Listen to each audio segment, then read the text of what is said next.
Well, I think psychedelics are incredibly valuable tools, very potent, very effective, but they're not the only way that we can access, if you will, the spiritual nature of our consciousness.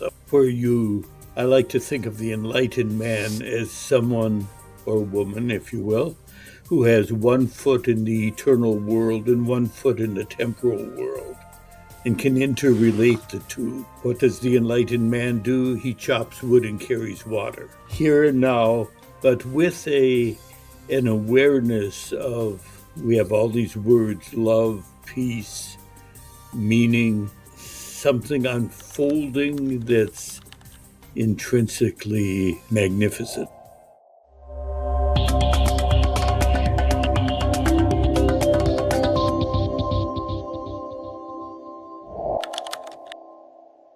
Welcome back, everybody, to another episode and another season of Woven Wings Live, where we bring you wisdom and tools for vibrant living.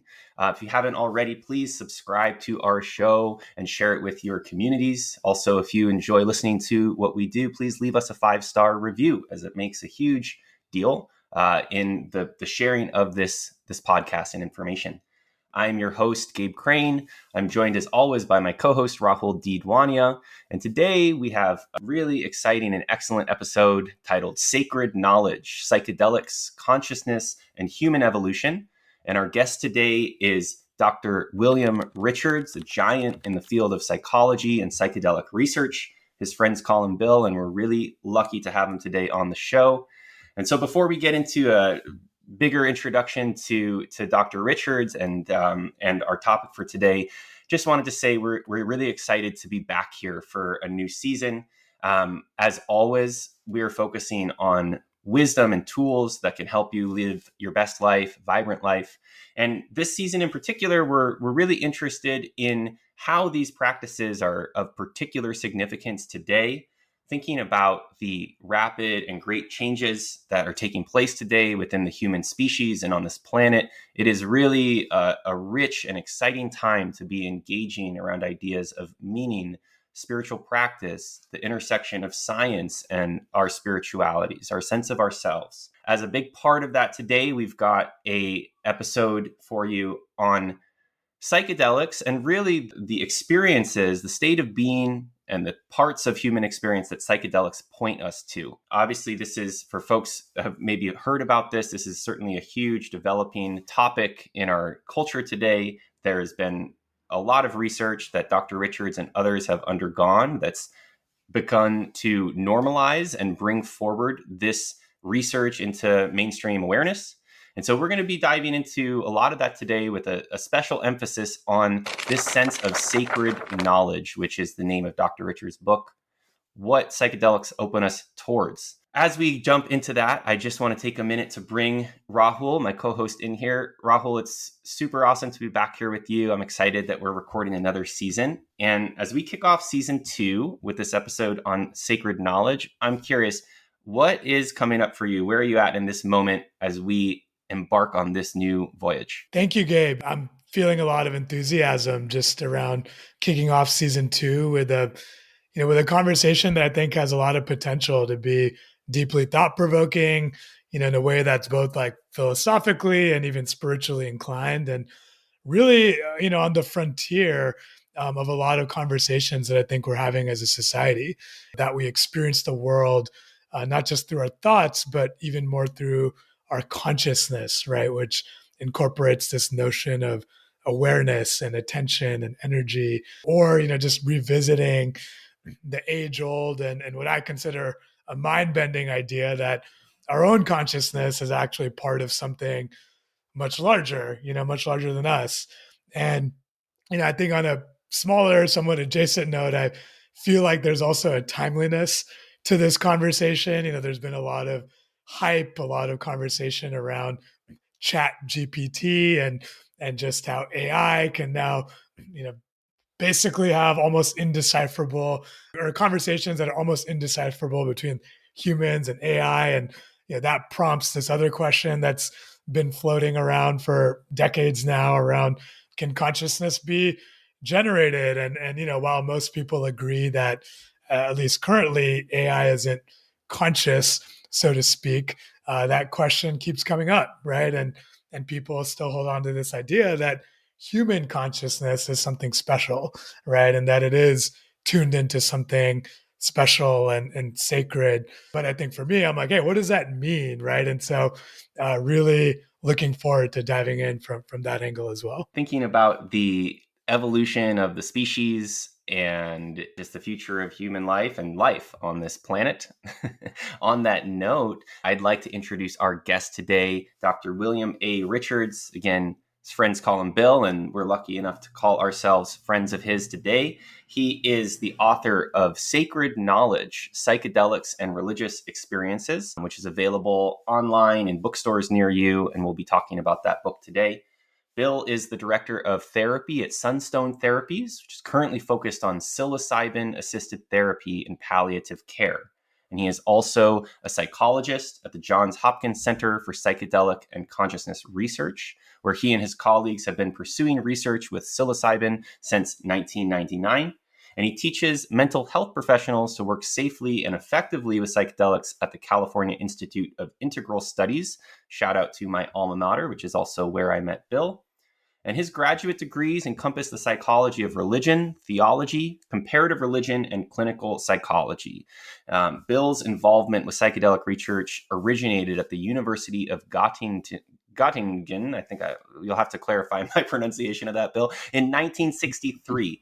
And from 1967 to 1977, Bill pursued research with LSD, DBT, MDA, and psilocybin at the Maryland Psychiatric Research Center. So if his bio doesn't make it clear, Bill has really been leading the way on these research initiatives for half a century at this point, and he is still trucking along. He's seen it all from the heights of the 60s to the disappearance of this and now to its reemergence. Ladies and gentlemen, Dr. William Richards. Bill, thank you so much for being with us today on the show. Well, it's great to be with you. I can hardly wait to see what all we'll talk about. One of my favorite these days is I can hardly wait to see who I'm becoming. Bill, as just a starting point to our conversation, I think a lot of times, as we talked about in intro, psychedelics are a buzz term and idea today. People are excited about exploring them. But your book focuses on this idea of sacred knowledge. And I'm curious if you could start us off by explaining why you consider psychedelics sacred, what they have to do with understanding our consciousness. Well, let's see where we can jump in here. Psychedelics clearly have been around a long time, at least since 500 BC. And they emerge in cultures and they get suppressed, and they emerge and they get suppressed, kind of like mushrooms. They grow and they vanish. And right now they're emerging in our culture in the West. My hope, shared by you and many, I think, is that we're finally evolved enough to integrate them wisely and responsibly into our society. Potential to help us awaken to the spiritual depths of our being is immense when they're wisely used. I always like to make the point that there's no such thing as kind of the psychedelic experience. What these miraculous molecules do is give us access to many, many different states of consciousness within us, wherever that is, beyond space and time often. And some of those experiences we would label spiritual. That is, they're connected with meaning and love and transformation and unconditional acceptance and intuitive knowledge of a spiritual nature that seem to help us live more fully, invest our energies in projects motivated by love and the worth of every human being. The potential for the use of psychedelics in medicine, in education, and in religion is immense if we do it right this time. Thank you, Bill. And you mentioned that they've been around, at least dating as far back as 2,500 years ago. And in that sense, even though it's ebbed and flowed, they've been around for a long time. And, I'm just thinking about like how intertwined would you say psychedelics are to the evolution of society, of civilization, of our way of thinking, of our philosophies. I know you alluded to religion, and I think a lot of religious imagery is often tied back to potentially being inspired by psychedelic experiences, or at least some sort of transcendent experiences. And so in your estimation, how intertwined are psychedelics to our evolution as a species? Well, I think psychedelics are incredibly valuable tools, very potent, very effective, but they're not the only way that we can access, if you will, the spiritual nature of our consciousness, of our minds. There's all the meditative procedures, there's natural childbirth, the runner's high, sensory isolation, sensory overload. Lots of times these profound spiritual experiences happen completely unexpectedly. They happen in good agnostics and atheists, you know. And all of a sudden, there it is. Know that our minds, our bodies apparently do create a psychedelic called DMT, albeit in very minute quantities generally. It's not just drug related, it's related to the exploration of human consciousness, however, it's triggered. With psychedelics, it is possible, with the right preparation and dosage, purity of substance, to go very, very deeply and intensively within the mind in a limited period of time, which is hard to do with many of the traditional meditative practices. So I recommend both and. Bill, you're talking about this sense of going, psychedelics can help us go very deeply into our mind. My understanding there is that so it's in there that we connect with this idea of the sacred, or we access sacred knowledge. And you mentioned a number of different ways, different methods that people have to get towards that. But what is that? What is sacred knowledge? Can you point us a little bit more towards, you mentioned there's a range of different experiences that people could have with psychedelics, but when we focus on that experience of going deep inside and connecting with the sacred, what exactly is it that we are connecting with and understanding there? That's where we become poets, Gabe. Many would call it God, the ground of being. Edmund Sinnett at Yale used to call it the purposive properties of protoplasm.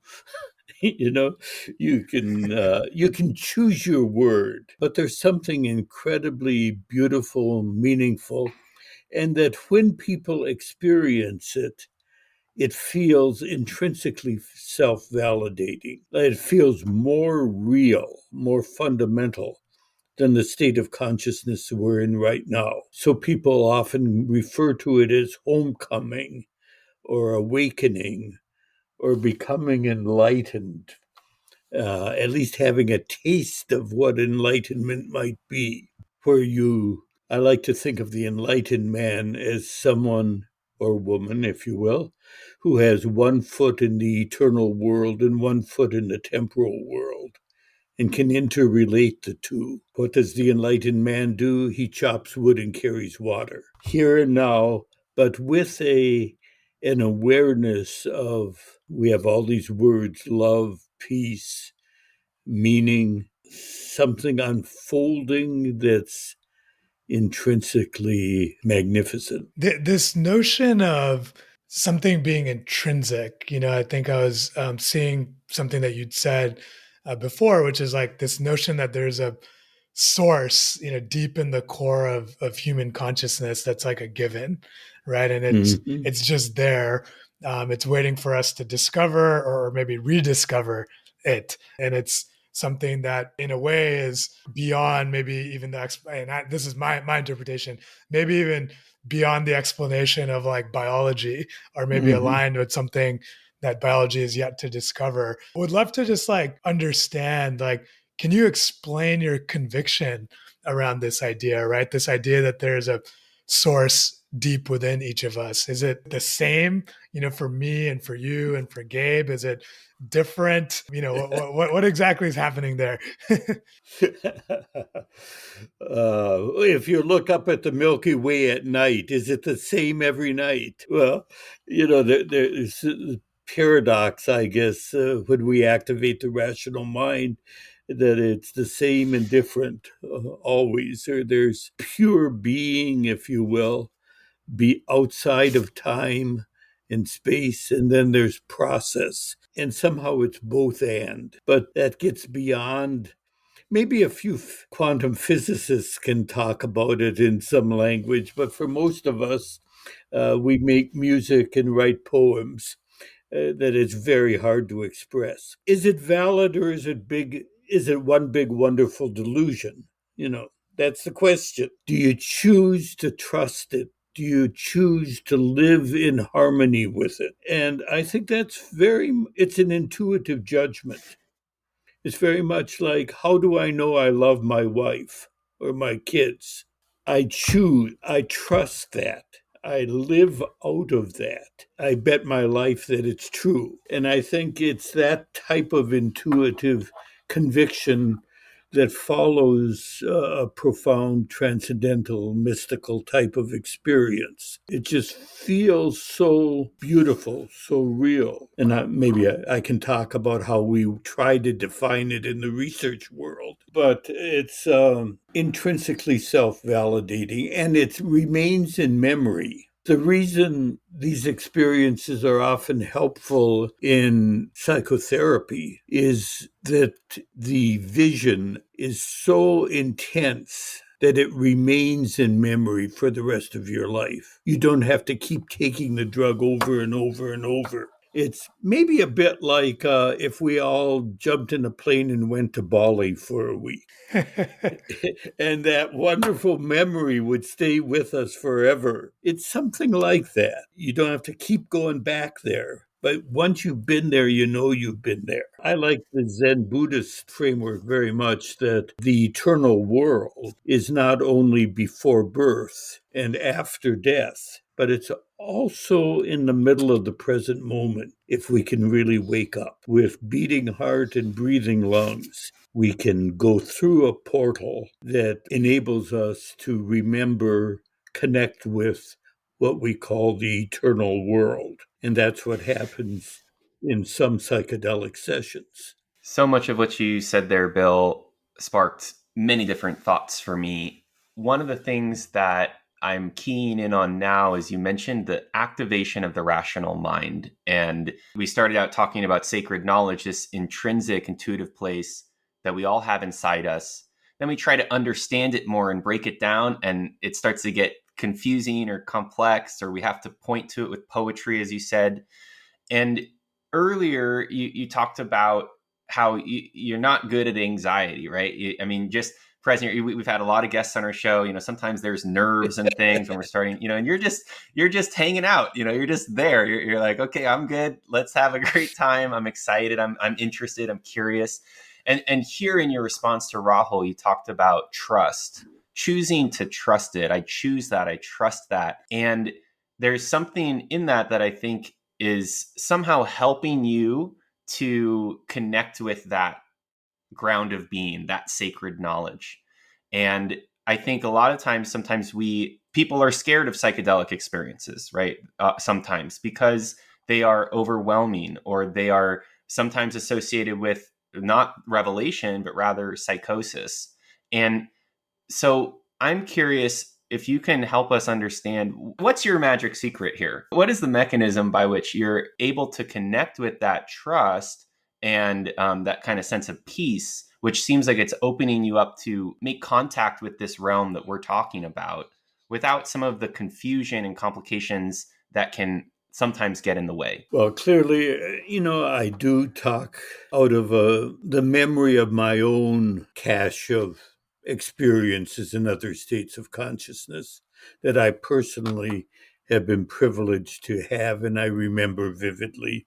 and I choose to trust those. But I'm also a researcher, and I do value the rational mind, you know, and I've had the opportunity in the past umpteen decades to be with all kinds of people during the action of psychedelics. And I know that many radically different people have had these profound transcendental experiences and talked about them, filled out questionnaires about them, been surprised by them, been awed by them.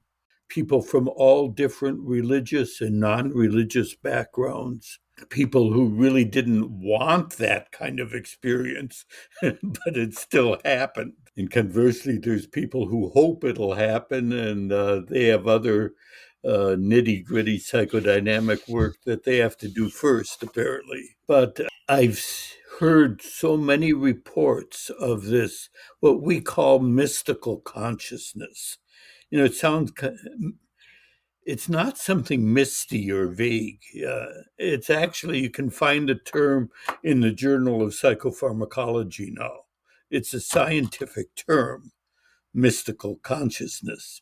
And what we mean with that term is a state of consciousness that if you write about it or fill out a questionnaire or whatever, it reflects it. A report of a sense of unity, transcendence of time and space, intuitive knowledge, sacredness, awesomeness, deeply felt positive mood, and a claim of ineffability that you just can't condense it into words. It's beyond language, even though we do the best we can to express it in language.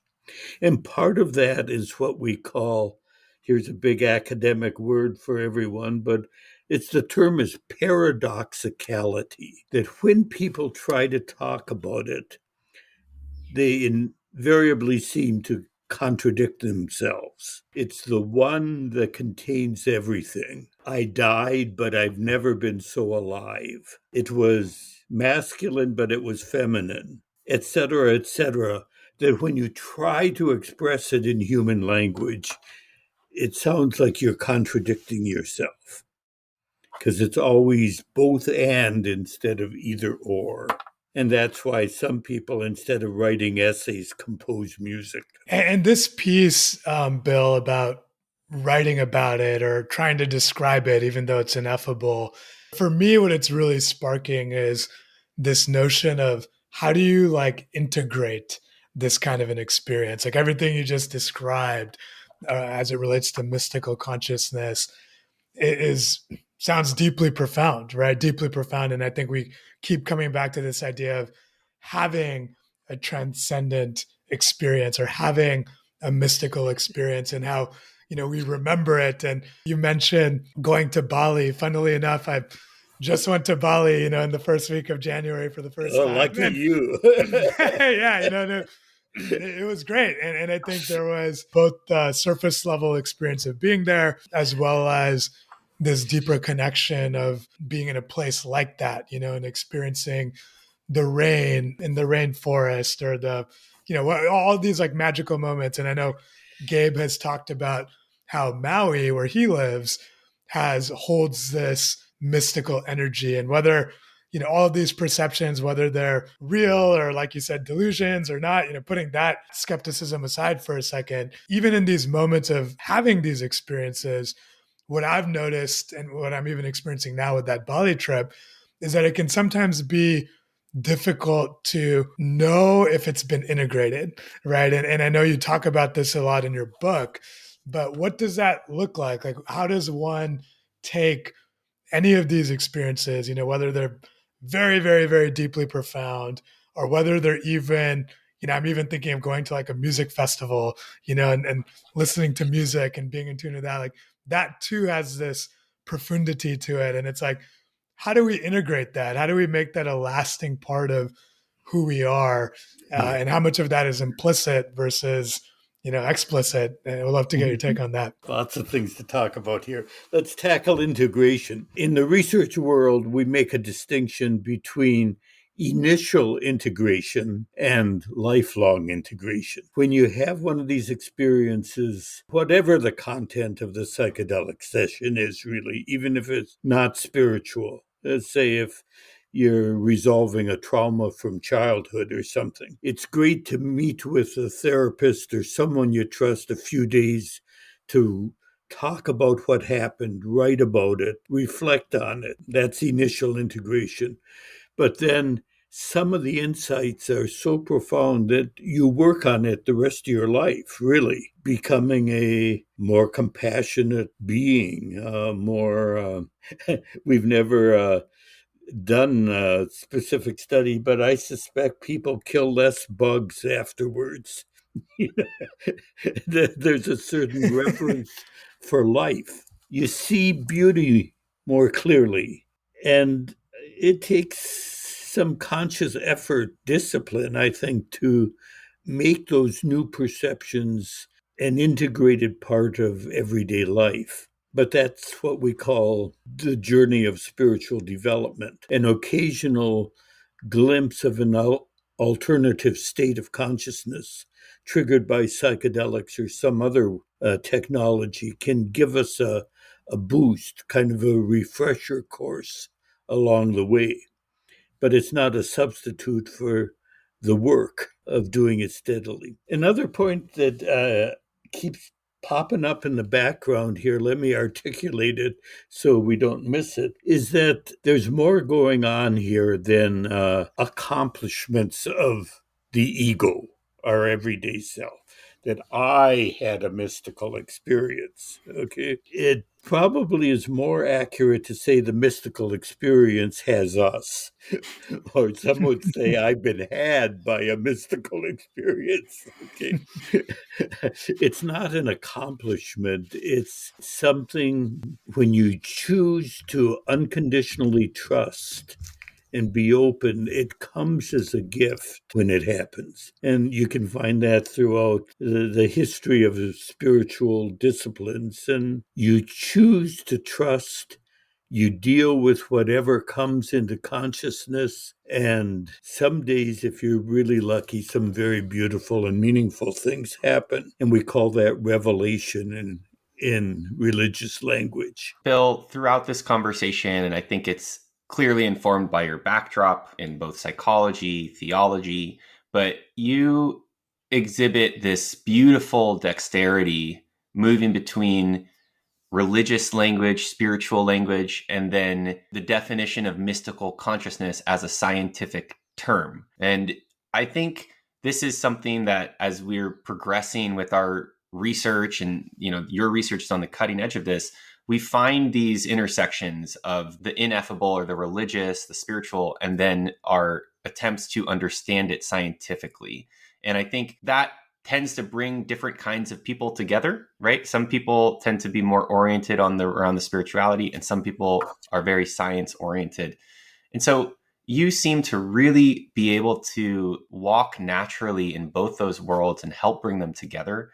So I'm just curious if you can help us understand, for folks who might be skewed more one direction or another, how you see these two disciplines intersecting through your research and through this whole field, the religious or the spiritual Sure. and the scientific. One of my mentors was Abraham Maslow, a psychologist at Brandeis, who coined terms like self actualization and the further reaches of human nature and peak experiences, PEAK. That was his term for mystical consciousness. And Abe was a natural Jewish mystic, if you will, as well as a very fine psychologist. He was president of the American Psychological Association, founded the department at Brandeis University. But Abe never took psychedelics. He had a very acute heart condition, actually, and died jogging at age 62. He was very interested in psychedelics, but it was unwise for him to take them. At least that was the assessment that he agreed with in those days. But Abe didn't need psychedelics because he had these experiences spontaneously. He could lie down in the sunlight in his backyard sometimes, and the heavens would open for him. The year I studied with him, he wrote a book called The Psychology of Science. And the idea is that there are two flavors of science. There's science that limits itself to what can be easily measured and controlled. And then there's what he called true science, that is dealing with the frontiers of human knowledge, creating new vocabulary, formulating new concepts. And that is where he would say the psychedelics are. It's where science, the growing edge of science, is encountering what we call the sacred. It's simply there, and all kinds of people discover it. It's the evidence strongly suggests that it's in the core of each of our minds, that we are all somehow part of a great unity, and that time and space are, as Kant said, are categories of perception, but not necessarily the only way of experiencing reality.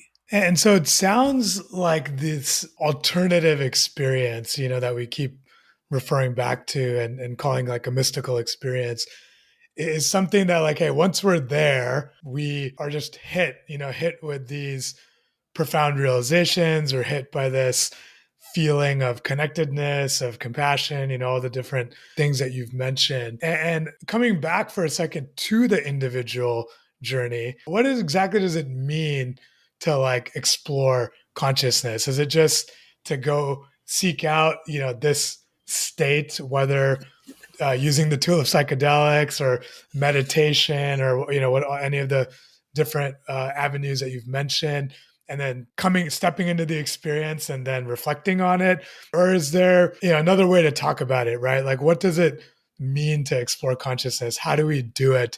How does someone feel safe going into it? And I know Gabe already alluded to safety, but just trying to further ground this conversation a little bit and make sure I'm understanding what exactly, like, as an individual, we can do to like go down this path of exploring our consciousness. Well, for starters, I would stress that if you want to explore human consciousness with or without psychedelics, relationships are really important. We call it interpersonal grounding. You're connected to one or more people. You feel grounded in this world somehow.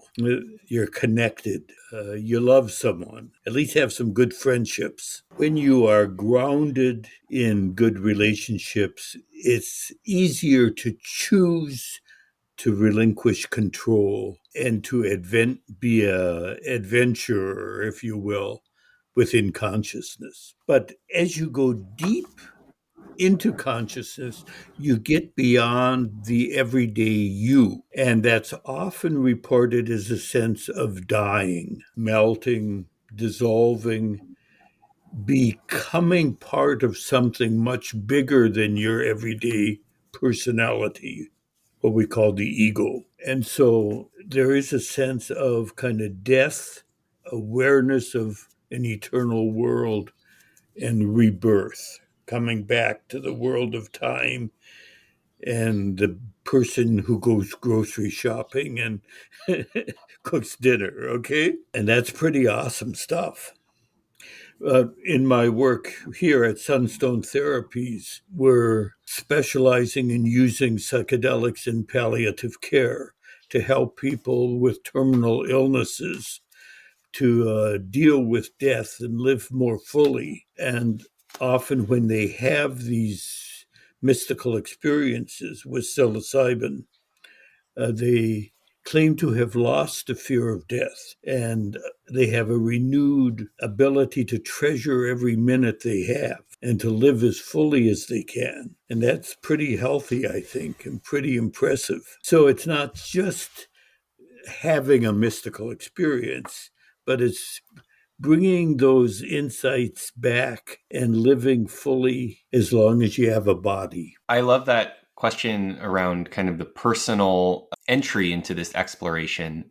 And I'd like to, and then your answer, Bill, emphasized relationships and that sense of melting, dissolving into something bigger than us. And I think we explore that a lot on this show. I think it's part of the idea of this sense of being woven or weaving our own liberation together, stepping beyond the individual into something that's more about the collective. And so I'm Right. curious here if you would be willing to speculate with us. I'm thinking both about the present moment and then also the future. We've talked a lot about so far the individual benefits that come from doing these practices, accessing sacred knowledge.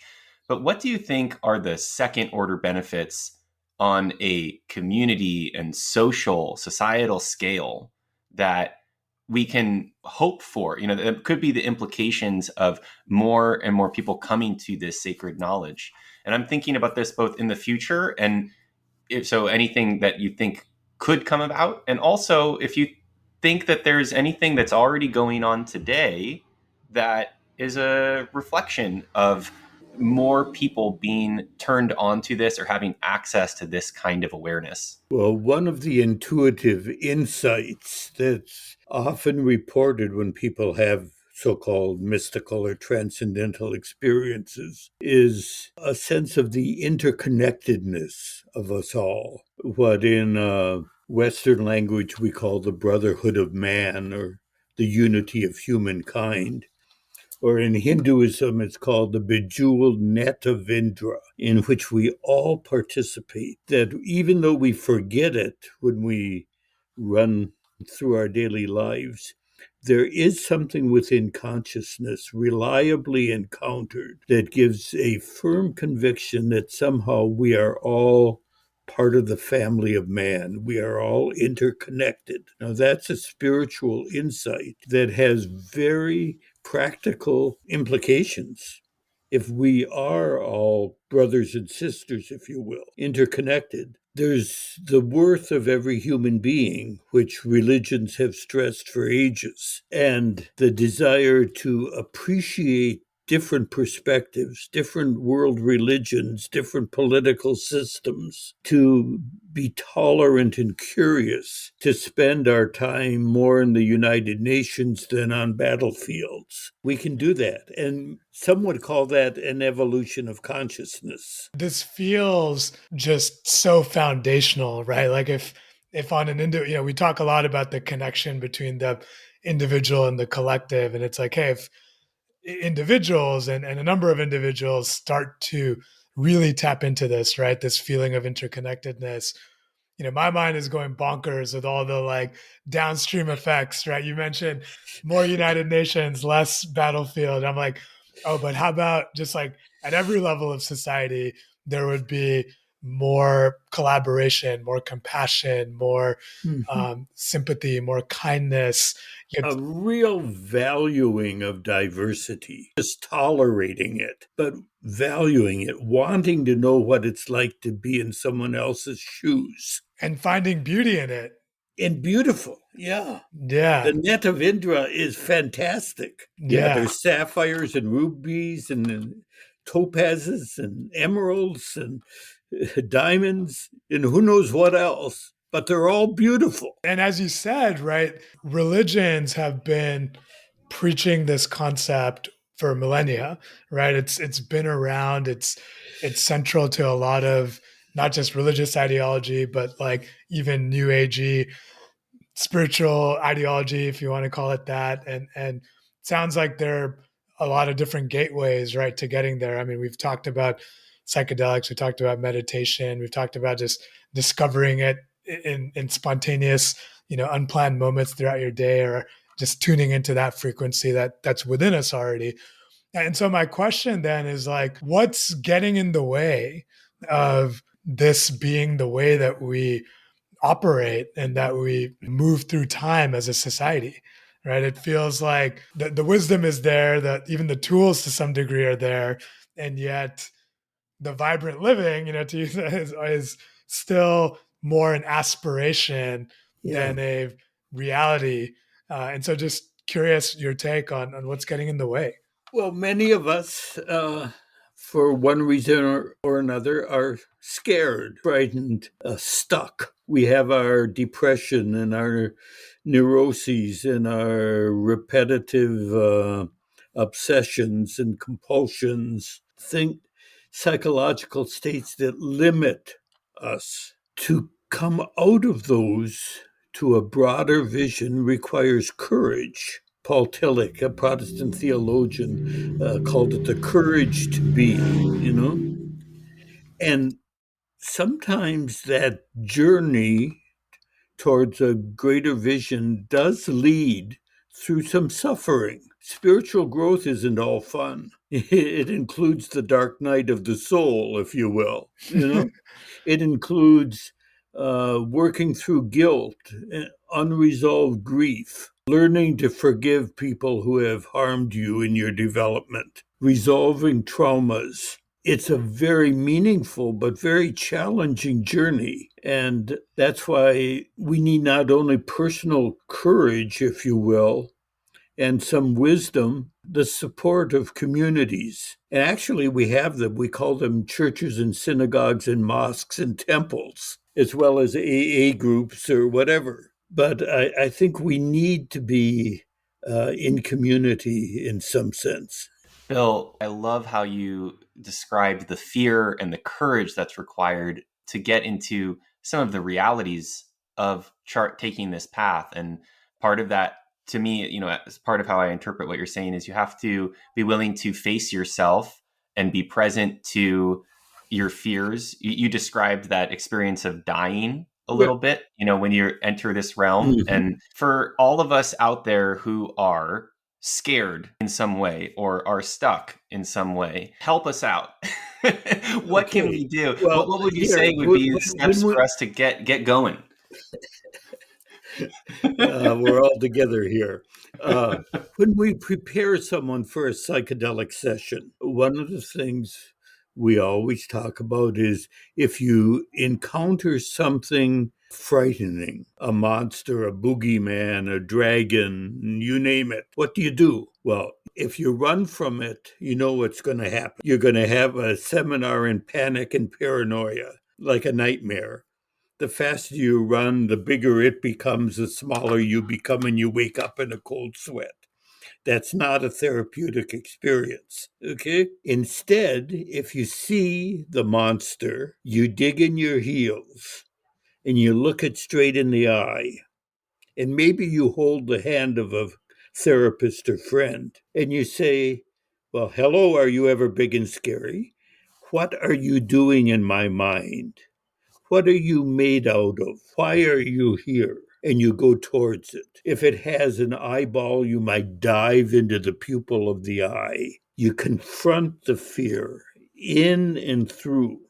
And when you confront fears in a trusting relationship, you understand where they came from. All of a sudden, you remember whatever it is. Your drunk father being scary in the middle of the night, the babysitter who abused you sexually, some symbolism of unresolved grief or guilt. But as you go towards what's frightening, you decipher it and you progress in your spiritual and psychological development. That's why being in a trusting relationship is so important and grounding because it's hard to do that alone. In the ayahuasca using religions in South America, there's this tradition. What do you do if you see the giant anaconda serpent? Obviously, what you do is you dive into his mouth and look out through his eyes. You become your own kundalini, Shakti. Why run away from it? Spiritual development can be scary at times. It can be hard work, but it's called personal and spiritual growth. It's not all fun and games and angels playing harps, though now and then you might find them. So, Bill, what I'm feeling in this imagery that you've painted, I mean, you alluded to Abraham Maslow earlier, and I just keep picturing the hierarchy of needs, right? And then it's this idea where in what you just said of like create that safety first, right? Create that psychological safety, that personal inner safety that can help you face your fears through relationships, right? Through connectedness. And what it's gotten me thinking a lot about is how even in uh, like I live in San Francisco, and even in this kind of a community where on paper if you look at the hierarchy of needs, it's like, oh yeah, like most people here, many people here I should say at least, have a lot of the foundational parts covered, right? They're financially secure, they presumably have relationships and a community that they've built. What I still sense often in societal level discourse, whether it's Twitter or this or that, or at the local coffee shop or whatever it might be, is that there's still a lot of fear, right, around. And maybe what that is, and what I start to think of is actually there's the other trend in society that people do feel less and less connected, right? They do Mhm. feel, whether it's that they're living more individually, whether it's that they're living more of their lives. I'm curious if you can remark on what might be happening here, right? And if that observation that I had even lands with you, or just what it sparks for you more generally. I often think we talk about transpersonal psychology, and if I remember my Latin, trans means both between and above. So it's not just about ecstatic, visionary, revelatory states of consciousness, angels and demons, and you name it, gods and goddesses. But it's also about interpersonal relationships. It's across and between. And a healthy life, a healthy transpersonal psychology certainly needs to develop both. I think they go together. So relationships really do matter. That reminds me of the Aldous Huxley book, Heaven and Hell, and that old adage about heaven and hell really being a state of mind, not so much Mhm. something that we encounter after life, but that we're always living in a state of a heavenly experience or a more hellish experience and all the range of possibilities in between. And part of what I'm hearing you describe, Bill, is that relationships and our willingness to have courage and to lean into trusting relationships and then into these experiences that we can have inside ourselves and that others can have and that we can share about, that is a real marker or determining factor in terms of what kind of experience you get to have while you're here in the present moment, a more heavenly experience or a more hellish experience. Mhm. And I'm curious, Rahul's question, I wasn't expecting that as an excellent question because I look out at the world these days and it seems often that things are bifurcating in a way. There is more access to spiritual knowledge, to conversations like what we're having today. Even in preparing for this episode, we talked about how psychedelics are more commonly discussed. And this is not some huge groundbreaking idea that we're exploring. So we get to explore some of the deeper layers here because it's more common within our culture. So all of that is going on. We're making technological advances. And then at the same time, there are higher and higher rates of isolation, depression, teen suicide, economic inequality, fears around climate change, and you go down that chain of thinking, and the world feels nearly apocalyptic sometimes with where things are headed. And so, can you just comment on that? Do you see it as a kind of bifurcating process? What can people do to create at least a more positive heavenly experience for themselves and their community while staying in awareness of some of these other dynamics that are going on and try to use that experience to make a difference when it comes to some of that suffering? I comment in my book there are heavens and hells within each of us. and they are magnificently designed. I think it boils down to living each of us as we have this brief adventure between birth and death, just being authentic and living our own lives in accordance with the values that we embrace. The world is made up of a lot of individual people, and each of us is one of them. And I would never underestimate the power of the individual. Very simple things. How do I interact with a stranger? How do I vote? What causes do I invest my energy in? Do I try to protect other life forms in nature or not? Many different ways of being a good person. Being a good person can be very meaningful. Maybe I don't know. I've never tried being a really bad person. That may be an art too. But all I know is my script is to try to improve the world, and I'm going to live my life. It's a very beautiful notion, Bill. And we often use the words like what we do matters, right? And I think what you said there, as far as the power of the individual, even as we talk about, this idea of like, hey, even individuals are just a part of the whole. And, as we Mhm. go into this idea of like, oh, you're losing your sense of self as you become more and more enlightened, and that paradox, that this piece still holds true, right? That what we do individually has ripple effects and it Yeah, matters. I do think you have to have a self to lose a self, if that makes sense. That a certain degree of ego strength, identity, commitment, self definition makes it easier to choose in the right circumstances to totally trust and let go within your mind. Feeling another level of safety, right? You said it becomes easier to Yeah. trust, to let go. Yeah.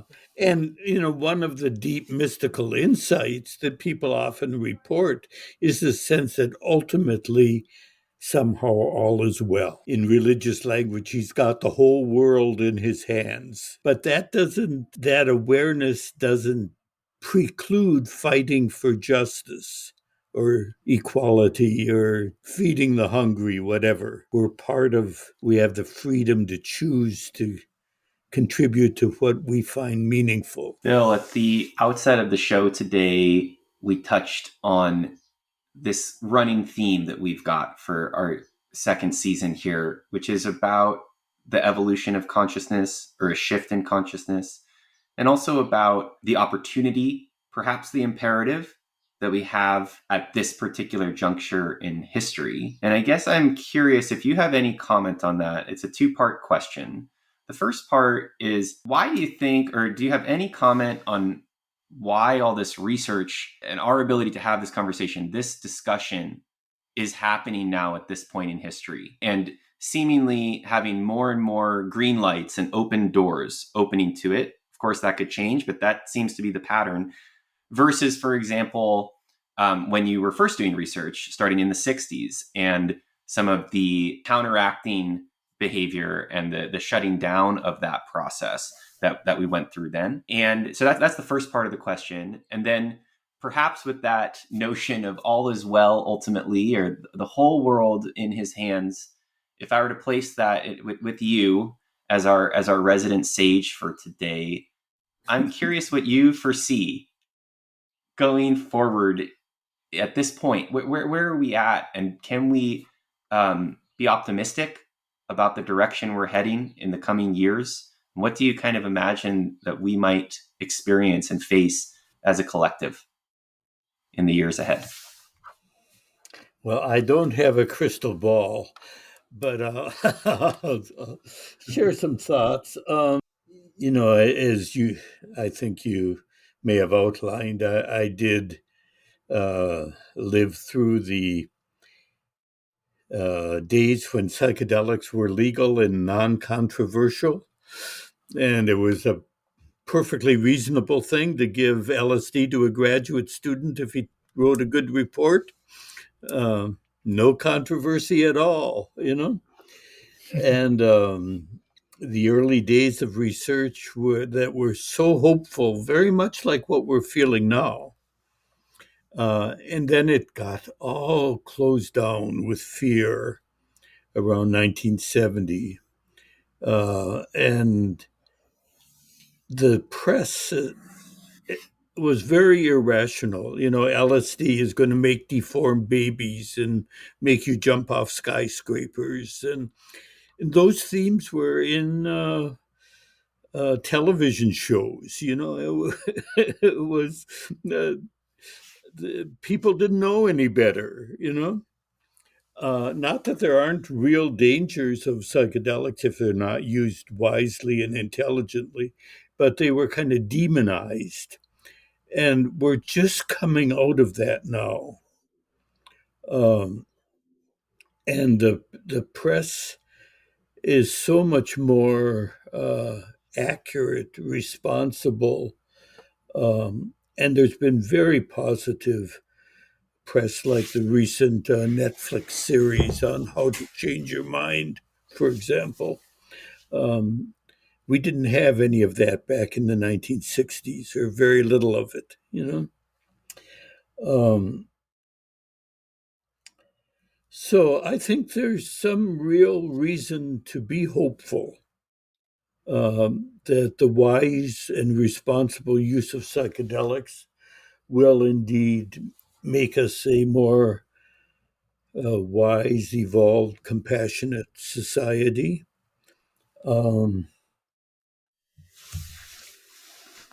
I like to stress that that doesn't preclude struggle and suffering, you know, uh, it- but it's meaningful and it goes somewhere.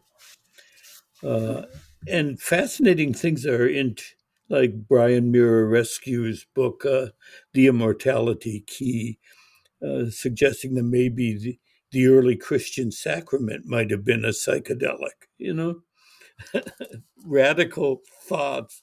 But you think of the Greek mystery religions that went on for several hundred years and used a psychedelic sacrament, the kykion, you know, and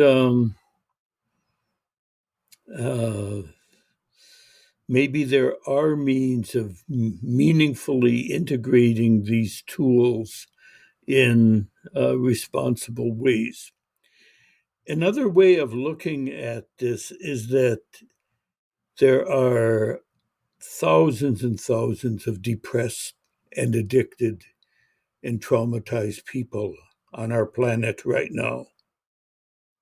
And just looking at the value of psychedelics as a mental health tool in effective psychotherapy, if the wise use of psychedelics can really rapidly change the quality of life for many people, just on a mental health basis alone, that's worth giving very serious consideration. And then there's the educational use. If you want to understand Plato, why not have a experience of the Platonic world, which is often occurs with psychedelics? If you want to understand Dante's Divine Comedy, why not sense what Dante might have experienced when he wrote that? Okay, etc. And then there's religious use of these sacramental substances, as many groups have used for thousands of years. You know, might they come into Western society in terms initially perhaps of weekend retreat centers and experiences where one could receive a psychedelic with medical screening and skillful guidance and initial help in integrating the insights. I think that's quite possible, but I suffer Bill, from optimism, you know? well, it's I love that you use the word optimism. What I was just gonna say is that I appreciate that the picture that you paint of all these different possibilities is has that underlying optimism, and I think that's such a core part. As Gabe was even describing that bifurcation, right? And how, what can we do to be on that path where we're feeling more optimistic? And so I just want to thank you, Bill, for this just overall conversation and the optimism that you've injected into the way that, the opportunities, right, that I think lie ahead. And as we start to approach the end of our time here together today, I wanted to just take a quick detour to something a little bit more lighthearted, which is, you've been around this world for so long now, back to the very, very early days of, Timothy Leary and Ram Dass and the crazy 60s and whatnot. I'm just curious if there's like a funny story, that you have, especially from back then, and whether it's something unexpected or something, just a favorite or funny story that sticks out to you. Oh, there's many stories, obviously. What pops into mind was a narcotic addict in treatment uh, with LSD who experienced himself rising into the heavens to meet God. And he had a very fundamentalistic Baptist background, had never gone to college. Um, and all of a sudden, he cursed, tore off the eye shade and headphones, sat up and looked me straight in the eye, and he said, "God's a woman."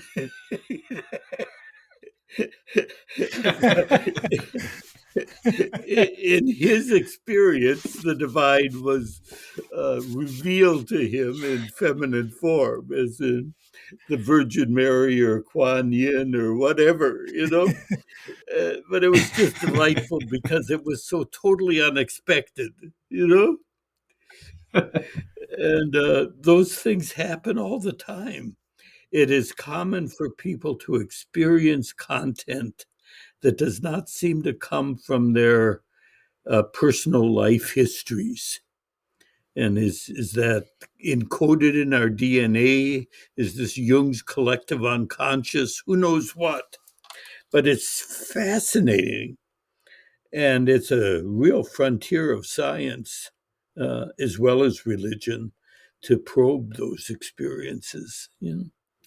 That's amazing, Bill, and very funny. And yeah, I mean, it just makes me think about we've touched in on the idea of relationships and the transpersonal, and this sense of maybe accessing a ground of being. But as you point to, there is a frontier here around, well, what might the implications of that be? Or I've heard descriptions from people who have been, for you mentioned ayahuasca earlier. They've been in an ayahuasca ceremony and are positive that the people within that ceremony had a collective transpersonal experience of something that wasn't physically there. That there were multiple Mhm. witnesses to something that was maybe that we would usually think in our traditional Western sense that was in your mind. You went into your mind and had that experience, but actually seems like we pop out on the other side and there's something transpersonal. I mean, we're in that web of Indra together, as you described. And well, I don't know if you have a thought on that. I'm just commenting because that seems like a whole nother topic that we should have you back for Oh boy, another if episode. we become philosophers, idealists, philosophical idealists say everything is mind, you know, or Right. panpsychists would say everything is energy in which we're all participating. Who knows? There's so much we don't know, but there's Well, wonderful ideas for us to explore. Yeah. yes, and fascinating frontiers, right? Things that have real relevancy. Not, I think we talk about becoming philosophers. That's seems like it abstracts it, but actually, these are things that could have real implications for the way that we are with one another, what we're capable of doing as human beings. And so that's just a little interesting piece, to spark further curiosity. But right now, as we are coming towards wrapping up here, I'm curious if you have any final takeaway that you would impart to our listeners, and if you're listening right now, of what someone can do with everything we've talked about today to take the next step in their own personal journey. I know you've said all sorts of great things throughout the show, but if you whatever comes to your mind now, distilling into that one thing that they can do, what would you share with folks? Just be where you are, accept yourself, sense your growing edge, whatever that is, and take some constructive risks, explore some new behavior patterns, go after some knowledge that you'd like to have, nurture the athlete or the musician or the artist or the dancer within you that's dormant. Enjoy living. We're only here for, if we're lucky, 100 years, and many of us less than that. Let's. The Buddhists talk about having one precious human life. It just happens every now and then, and each of us is having one. So let's live it to the fullest. Amen to that. Rahul, is there anything else you'd like to ask or comment on before we wrap up for today? No, I just want to thank you again, Bill, for your time, your attention, your presence, your laughter. It's been a pleasure. Well, thank you both for what you're doing.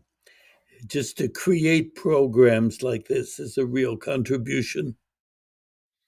Well, Bill, it's just been, I echo everything Rahul said. It's been a real joy to have you on. Your wisdom, your levity, I think speaks for itself. And I'm grateful to be connected with you in my life. And this has just been really wonderful. And so for folks listening at home, want to point you in the direction of Bill's book, Sacred Knowledge, Psychedelics and Religious Experiences, that is available if you search it on Amazon or on Google or in your local bookstore. We are also providing the link to that in the description of the episode. So check that out there. And yeah, just want to encourage you, if you're listening to this, to let it all sink in. There is a lot that was shared today. We're all on this journey together, individually and together, of awakening.